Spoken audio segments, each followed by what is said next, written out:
శ్రీ సాయిరామ్. శ్రీమద్ భగవన్ 4వ అధ్యాయంలోని 3వ శ్లోకం గురించి ఈరోజు తెలుసుకోబోతున్నాం. సాయిరామ్. భగవానుడు గత శ్లోకంలో, ఓ అర్జున, ఈ ప్రకారముగా పరంపరగా వచ్చినటువంటి ఈ నిష్కామకర్మ యోగమును రాజర్షులు తెలుసుకునేది. చాలా కాలము గడిచినందున ఆ యోగము ఇప్పుడు ఈ లోకమున అదృశ్యమైనది, అనగా ప్రచారములో లేకున్నది.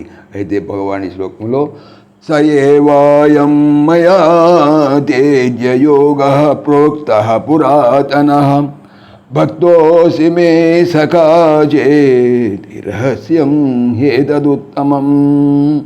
మే నా యొక్క భక్తః భక్తుడవను, సఖా చ స్నేహితుడవను, అసి ఇతి అయితివని, పురాతనః ప్రాచీనమైన, సహ ఏవ అయం యోగః ఈ నిష్కామకర్మ యోగమే అద్య ఇప్పుడు ఏ నీ కొరకు మయా నా చేత ప్రోక్త చెప్పబడినది, ఉత్తమం శ్రేష్టమైన, ఏతత్ ఈ యోగము రహస్యం హి అతి రహస్యమైనది కదా.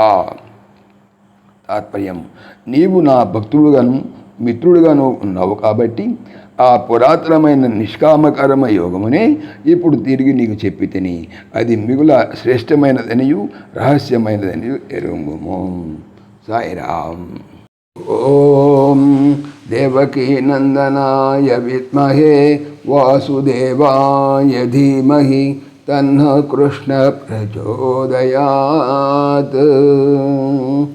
ఓం సర్వం శ్రీకృష్ణార్పణమస్తు. జై శ్రీకృష్ణ. జై జై శ్రీకృష్ణ.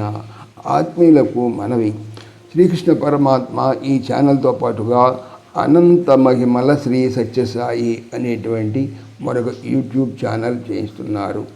దీనికి సంబంధించిన లింకు డిస్క్రిప్షన్లో చూడవచ్చు.